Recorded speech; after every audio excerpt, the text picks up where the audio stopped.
ma jfissirx illi mal-ewwel darba li ħajdaħlu jdejhom ikunu qed jagħmlu teething. Ħafna drabi meta jkun hemm teething ma jkunx hemm biss sinjal wieħed, ikun hemm żewġ sinjali, tlieta u iżjed ma jipprogressa t-teething, iżjed jiżdiedu s-sinjali. Meta jaqsmu snien, is-sistema tal-immunitarja titbaxxa. Allura ikunu iktar prone li jimirdu.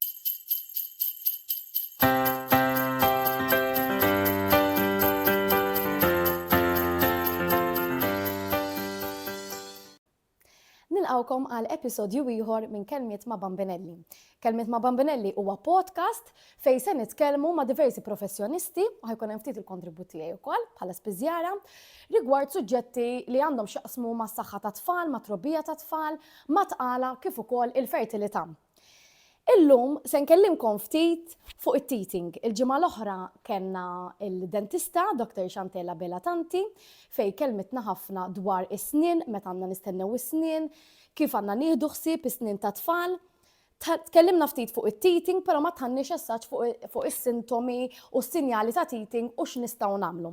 Għalhekk illum iddeċidejt illi ngħidilkom ftit mill-lenti tiegħi tal-ispiżjara x'inhuma s-sinjali ta' teething u kif nistgħu ngħinu tfal f'dan il-proċess li nistgħu ngħidu hekk ikun ftit jibes għalihom. Mela, it-teething, kif qaltilna tajjeb id-dentista għandna nistennew l-ewwel sena presso poco on average bejn 6 u 8 xhur. Issa, ikun hawn min jibda iżjed kmieni minn hekk, ngħidu aħna ta' 3-4 xhur, u jkun hawn min joħroġ l-ewwel sena wara sena. Kif qaltilna id-dentista m'hemmx by the book li bil-forsi joħorġu sa qabel sena. L-importanti li jekk sa sena u nofs sentejn ma ħarġux ewwel waħda dejjem inkellmu id-dentist. Issa, x'inhuma s-sintomi jew is-sinjali tat-teething? L-iktar ħaġa li nnotaw fit-tfal li jkollhom il-ħanek aħmar ħafna u jkunu miġwejn. Issa, ovvjament tarbija ta' 3 xhur jew 4 xhur mhux se tgħidlek kemm jiena moġuwa għax ma jkunux jitkellmu kif ħanindunaw għax jibdew jikbu ħafna, inaqsu l-aptit, ma jkunux jridu jieklu, jew for eżempju il-botil jekk għadhom ma bdewx l-ikel ma joħduhx kollu, joħduh iżjed bl-iskossi. Apparti li se jinaqsu l-aptit, ikunu iżjed krenki, iżjed fassi. Ġifieri jikbu iżjed mal-ġurnata, jekk forsi s-soltu joqogħdu kwieti, jagħmlu sija kwieti jilagħbu, dik jaf inaqsuha. Jew jibku iżjed mal-lejl, umu iżjed drabi mal-lejl għax ikunu miġwejn. Ikunu jridu joqogħdu iżjed fuq l-idejn. Ovvjament dan huwa il-lingwaġġ tagħhom kif ħajjgħidulna li huma miġwejn. Sintomu ieħor huwa li jibdew jitfaw ħafna affarijiet ġo ħalqhom. Ġifieri jekk ikunu qed jilagħbu bit-toys ħinkollu ġo ħalqhom biex iħokku l-ħanek, biex jimmessaġġjaw il-ħanek tagħhom. Anka idejhom ġieli jdaħlu. Issa, meta idaħlu idejhom ma jfissirx illi mal-ewwel darba li ħajdaħlu idejhom ikunu qed jagħmlu teething. Li jdaħlu idejhom ġo ħalqhom hija wkoll parti milli qed jesploraw ġisimhom. Ġifieri jekk tarbija ta' xarejn, 3 għax dak iż-żmien huma jibdew jagħmlu l-exploring ta' ġisimhom ta' xemm madwarhom. Qed iddaħħal idea ma jfissirx li bdiet taħseb għat-teething, ħafna drabi meta jkun hemm teething ma jkunx hemm biss sinjal wieħed, ikun hemm żewġ sinjali, 3 u iżjed ma jipprogressa t-teething, iżjed jiżdiedu s-sinjali. Jiġifieri jekk hemm normalment 7 sinjali ta' teething, iżjed ma ħanaslu viċin li t-tarbija taqsam dik is-sinna, iżjed ħanittikjaw il-kaxxi kollha ta' dawk is-sintomi. Sintomi ieħor ma jibdew ibeżilqu ħafna, ikun hemm ħafna drooling u ġieli speċjalment jekk ikun hemm trabi li jieħdu l-gażaża għal ħin twil peress illi l-bżieq jibqa' taħt il-gażaża jkun hemm il-ħmura wkoll max-xoffat f'taħt fejn jkun hemm il-gażaża ħabba li l-bżieq jieħu il-kuntatt mal-ġilda tieħu l-ġilda. Ħabba li l-ħalq jipproduċi iżjed bżieq li jista' jiġri wkoll illi tfal ikollhom l-purgar iżjed soft. Mhux immerraq kompletament, dak mhux normalment assoċjat ma' snien, tajjeb li jkun ilma, dak iktar narawh meta jkun hemm virus. Imma li jkun iżjed immerraq huwa normali ħabba li tfal ikunu jipproduċu iżjed bżieq, il-bżieq ovvjament ikun hemm minnu qed joħroġ barra, jkun hemm minnu qed jibilgħuh, allura l-purgar ħajkun iżjed artab. Ħabba li l-purgar ikun iżjed artab, jista' jagħti il-każ illi il-patata toħdilhom iżjed faċli. Ġifri ninnotaw l-ħmura fil-patata. Mhux essaċ is-snien ikunu qegħdin jikkawżaw li l-patata tiġi iżjed ħamra, huwa l-ippurgar iżjed qartab li ħajjikkawża din il-ħmura fil-patata. Ġifri nibdew ninnotaw li pereżempju mal-parti tagħhom kif ukoll mal-patata tkun iżjed ħamra. Jista' jkun ikun hemm qsim, jista' jkun ikun hemm ponot irqaq, f'każ taqsim u ponot irqaq importanti dejjem inkellmu lit-tabib il-pedjatra ħalli nużaw creams iżjed qawwijin minn dawk li nsibu minant l-ispiżjar. Issa, ninnotaw ukoll li jkun hemm deni, ftit deni, mhux ħafna deni. Ħafna drabi mhux is-sinna tkun qiegħda tikkawża id-deni jessaċ.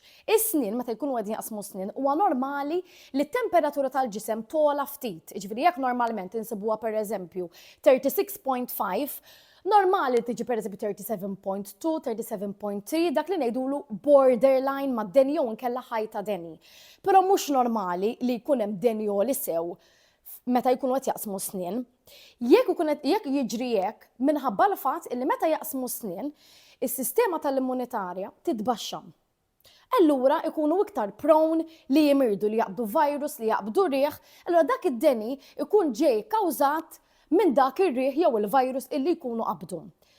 Iġifieri, jekk naraw illi it-tarbija malli tajnija il-paracetamol, id-deni reġa' beda tiela, wara ftit jew wara li għadda l-ħin tagħha, ħafna drabi ikun hemm xi virus jew riħ apparti it-teething. Ħafna drabi bit-teething intuhom darba kemm nissetiljawlhom it-temperatura u jkunu okay. Xi ħaġa oħra li naraw fit-tfal huwa apparti dak ir-rax ta' taħt il-gażaża, il-warda tkun iżjed ħamra. Ġili jkunu tnejn, però ħafna drabi ikollhom waħda biss, speċjalment jekk tkun dik in-naħa fejn qegħdin jaqsmu. U magħha wkoll ġili nnotaw li jkunu qegħdin jiġbdu il-widna. Tajjeb għax ikunu mġuwajn, l-ġieħ ovvjament jitla sa kważi il-widna u ma jibdew jiġbdu widnejhom biex ovvjament juruna li qegħdin muġuwajn anke sa widnejhom. Dak mhux dejjem ifisser li jkun hemm infezzjoni fil-widna, jista' jkun li jkun uġieħ ta' snien. Semmejna is-sinjali li żjed komuni, is-sinjali li ħafna trabi jesperjenzaw, kif nistgħu ngħinu l-tfal meta jkunu għaddejn mill-proċess ta' teething. Mela, l-iżjed ħaġa komuni li tintuża huma it-teething gels. It-teething gels issibhom minn l-ispiżeriji Maltin u Mawċin, insomma anka spiżeriji barra minn Malta fil-verità. It-teething gels għaw diversi tipi, diversi ditti, għaw minnom li huma naturali u għaw minnom li kollhom ftit mediċina. Importanti li meta semmorru nixtru it-teething gel mant l-ispiżjar dejjem nispeċifikaw l-età tat-tarbija tagħna għax ikun hawn minnhom jistgħu jintużaw from birth, mit-twelid, u hawn minnhom li jistgħu pereżempju jintużaw minn 3 xhur, minn 5 xhur, minn 6 xhur. Allura mhux kull teething gel huwa safe minn newborn, huwa importanti li ngħidu isma' it-tarbija tiegħi għandha 4 xhur. U qed nissuspetta li għandha teething. Nitkellmu dwar is-sinjali li qegħdin ninnotaw u jekk l-ispiżjara u l-om naqblu li hemm it-teething, ovvjament naqtu dak it-teething gel adattat. ċertu teething gels ikollhom dan is-suba magħhom. Dan huwa suba ta' silikon. Fil-verta tista' tużah anke waħdu mhux bit-teething gel biss. Dan għandu qisha toothbrush miegħu li hija vera soft biex timmissaġġja l-ħanek. Dan tilbsu fis-suba ħannitfgħu it-teething gel, tista' ma titfax teething gel fil-verità, speċjalment jekk forsi it-tarbija hija żgħira ħafna u kif qaltilna tajjeb id-dentista, ħanoqogħdu minn wara tat-tarbija se ndaħlu s-suba bil-mod bħal it-tarbija u ħanimmessaġġjaw il-ħanek. Nistgħu nimmessaġġjaw il-ħanek kollu, ġifieri mhux bil-forsi nippruvaw naraw fejn qed jaqsam, nistgħu nimmessaġġjaw kollox huma fil-verità l-uġigħ ħajkun mal-ħanek kollu. U jekk naraw li t-tarbija pereżempju tkun qed taqsam tisfel, nistgħu wkoll nimmessaġġjaw bil-mod. It-tarbija ħaturina, ġifieri jekk it-tarbija qed tweġġa' ħatikbi iżjed mal indaħlu s-suba, ġifieri jridu jew neliminaw dik l-erja għal dak il-ħin jew inkella nafsu inqas. Ġast kemm immissu ħalli nkunu qed nolqtu dik l-erja bit-teething gel. Issa, jekk tarbija għal xi raġuni ma taċċettax dan u tkun qed tieħu l-gażaża, nistgħu nitfgħu ftit teething gel mal-gażaża. It-teething gel jista' jiġi applikat frekwenti, speċjalment jekk ikunu dawn in-naturali, ġifiet ngħidu aħna kull 30 minuta, kull sija, jiddependi kemm it-tarbija tkun moġuwa. M'hemmx għalfejn nagħmluh bil-fors kull nofsija. Ġifieri jekk jiena għamilt it-teething gel lit-tarbija u t-tarbija ikkalmat edha kalma u sa qabel sija ma reġaċ kpiet jew ma reġaċ edħok il-ħanek, f'dak il-każ m'għandix għalfejn nerġa' nirrepetih sakemm it-tarbija turini li reġgħet muġuha. Issa jekk it-tarbija baqgħet muġuha anka avolja għamiltilha it-teething gel, u mbagħad nistgħu mmorru għal paracetamol kemm mistura u kemm suppositorju jew inkella l-ibuprofen. Kemm mistura u kif ukoll hawn is-suppositorji li naħseb bħalissa mhumiex as such available, però jeżistu. Apparti it-teething gels, għaw ukoll dawk it-teethers ikunu ta' silikon, kollha silikon biex it-tfal jikdmu fuqhom. Aw minnhom anke jidħlu fil-ħal qishom gażaża. Dawn it-teethers nistgħu nitfawhom xi nofsija jew sija fil-friġġ qabel intuhom lit-tarbija biex huma jkunu kisħin u meta t-tarbija titfaħħa f'ħalqa dik il-kesħa ħatejn biex tikkalma l-infjammazzjoni li jkun hemm fil-ħalq. Jikdmu idealment ikollok iktar minn waħda ħalli malli naraw li l-temperatura ta' dik it-teeter telat ikollok oħra lesta u you part exchange. Tista' wkoll tagħmel ftit teething gel magħha ħalli xi it-tarbija tikdem it-teeter u jkun hemm it-teething gel. It-teething gel jista' wkoll jinżamm fil-friġġ biex ikun iżjed frisk meta napplikawh mal-ħanek ta' tfal. Semmejt il-paracetamol u l-ibuprofen. X'inhuma l-paracetamol u l-ibuprofen? Il-paracetamol huwa pain killer, kif ukoll jgħin biex iniżżel id-deni. Il-paracetamol huwa liċenzjat biex jingħata minn 3 xhur il fuq, ġieli jingħata taħt 3 xhur, ovvjament mingħand il-pedjatri jew minn it-tabib, jiddependi skont il-weight tat-tarbija. Aw taħt fil-kummenti ħantellalkom iċ-chart ta' kemm irid jingħata paracetamol skont l-età tat-tarbija tiegħek.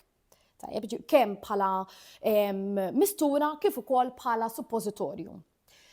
Tajjeb ngħidilkom li meta nagħtu suppositorju irridu nistennew 10 to 15 minutes. Jekk f'dawk l-10 minuti it-tarbija tipporga, id-doża ma tkunx ħadita. Ġifieri importanti nagħtu ċans il-ħin, nikbu l-ħin x'inħadita. Għax ovvjament jekk ħatkun għaddietu mal-ippurgar, it-tarbija ħatibqa' muġuha u se tibqa' tikbi. Ġifieri rridu nagħtu ċans dawk it-10 to 15 minutes. Ħafna drabi ta' eta żgħira ġieli u speċjalment meta jkunu qed ibeżilqu meta ntuhom il-mistura ġieli jibsqu allura x'ħossuha forsi ftit iżjed ranni fejn il-ħalib. Jiġifieri is-suppositorju ġieli nkunu iżjed ċerti illi id-doża ikunu ħaduha żgura. Jekk nafu li f'ċertu ħin it-tarbija pereżempju tipporga, naf li f'kull filgħodu pereżempju tipporga u dak il-ħin naf li rrid intiha suppositorju għax it-tarbija da muġuha. Idealment nistennewha tipporga l-ewwel u mbagħad intuha s-suppositorju ħalli aħna nkunu moħħna mistrieħ illi d-doża ħaditha kollha. L-ibuprofen. L-ibuprofen huwa ingredient differenti mill-paracetamol. Fil-verità jistgħu jingħataw it-tnejn f'daqqa jekk it-tarbija vera muġuha. Idealment, kemm bħala paracetamol u kemm bħala ibuprofen jingħata l-ewwel darba mit-tabib jew mill-pedjatra. Ġifieri għalkemm it-tnejn li huma over the counter nistgħu nixtruhom mingħajr riċetta mant l-ispiżjar, idealment nieħdu ir-rekomandazzjoni tat-tabib u l-pedjatra, speċjalment meta jintużaw l-ewwel darba. U idealment, meta se jintużaw l-ewwel darba, ma ntuhomlhomx fil-għaxija, intuhomlhom filgħodu biex aħna nkunu nistgħu nosservaw it-tfal għal xi sintomi ta' allerġiji, ġifieri li ma qablux magħhom l-ingredjent. Fil-paracetamol huma vera rari daw, imma xorta jistgħu jiġru allura għandna nqogħdu attenti għal sintomi li ma qabilx magħhom pereżempju tal-arrax, forsi bil-lejl jekk torqod ma tistax tinduna mill-ewwel, jew inkella tittoqgħod imqajjem u tittixel xi lampa biex tara, idealment allura ntuhomlhom filgħodu. L-ibuprofen x'għandu differenti mill-paracetamol? L-ibuprofen apparti li huwa pain killer u apparti li ħajniżżel id-deni, iniżżel ftit l-infjammazzjoni. Issa, l-uġieħ ta' teething il-ħmura u meta naraw il-ħanek ikun iżjed minn fuq, hemmhekk ikun hemm l-infjammazzjoni. Ġifieri l-ibuprofen għall-uġieħ ta' teething ikun aħjar. Pero kif qedtilkom importanti jekk it-tarbija ġiela ħadet paracetamol u ibuprofen qatt ma ħadet se nieħdu il-parir tat-tabib jew tal-pedjatra qabel intuhom l-ibuprofen. U għalkemm jistgħu jittieħdu it-tnejn f'daqqa fl-istess ħin, xorta nirrekomanda li pereżempju l-ewwel nagħtu l-paracetamol malli għadda l-ħin tal-paracetamol jekk it-tarbija baqgħet muġuha nerġgħu nagħtu paracetamol. Jekk it-tarbija baqgħet muġuha u m'għaddix il-ħin tal-paracetamol, hemmhekk se nagħtu l-ibuprofen.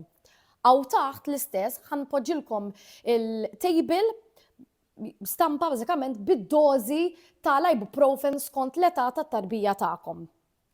Tajjeb, l-ibuprofen jeżisti bħala suppositorji, però bħalissa jekk m'iniex sejra żball, huwa available biss bħala mistura. Hemm żewġ flavors tal-strawberry u tal-larinġ, u hemm tażlu skont it-tastes tat-tarbija tagħkom. Jekk ovvjament qed nitkellmu fuq tifel jew tifla ta' sena għax tarbija ta' ftit xhur mhux se jkollha daqshekk issa ċażla, mhux se nkunu nafu hux bitix jew le.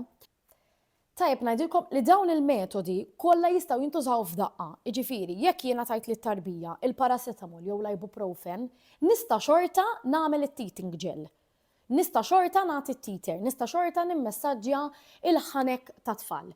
Jiġifieri jistgħu jintużaw il-metodi kollha f'daqqa biex nkunu ċerti li t-tfal kemm jista' ikunu komdi waqt dal-proċess u daqsxejn krepattiv u ta' oġi ħalihom. Ovvjament it-tfal ma jkunux jitkellmu taħt is-sena, allura l-unika way li ħajruna huma muġuwejn li ħajjikbu ħajkunu kif semmejna qabel ħajkunu iżjed demanding fuq il-ġenituri. Però huwa proċess li għaddi wkoll u kif qaltilna tajjeb id-dentista sa 3 snin jew sentej u nofs ikollhom is-set komplut. U kif ukoll iżjed ma ħajgħaddi żmien, ġifieri sinna wara sinna, tiskanta it-tfal qisu threshold tagħhom jola tal-oġieħ. Ġifieri l-ewwel forsi ftit snin ikunu iżjed diffiċli li mbagħad ħajoħorġu l-oħrajn. Ovvjament imbagħad hemm in-nejbi u dras li xorta se jkudduhom ftit, però huwa proċess li għaddi. Tajjeb li nkunu apparti daw il-mediċini kollha li semmejt u x'nistgħu nagħmlu, tajb ukoll nkunu aħna ta' comfort tal-jom, ġifieri nfiżduhom ftit, infhemmuhom li dan huma proċess li ħajkollhom is-snin ħalli jkunu jistgħu jieklu, avolja trabi jkunu żgħar xorta, nemmen li jassorbu dak li nkunu qegħdin ngħidulhom li ħajkunu proċess li ħajgħaddi, dunhom li ħantuhom il-mediċina ħajgħaddilhom u forsi jħossuhom aħjar. Nittama din il-rokna mill-lenti tal-ispiżjara kienet utli għalikom, b'mod speċjali dawk il-ġenituri li għaddejjin mill-proċess ta' teething. Jekk ikolkom xi mistoqsijiet dejjem tistgħu tkellmuna fuq il-mezzi soċjali tagħna, fuq l-Instagram jew inkella fuq il-Facebook. Tajb nidilkom ukoll il-videos kollha tagħna qegħdin ukoll fuq YouTube. Grazzi ħafna tal-li segwejtuna.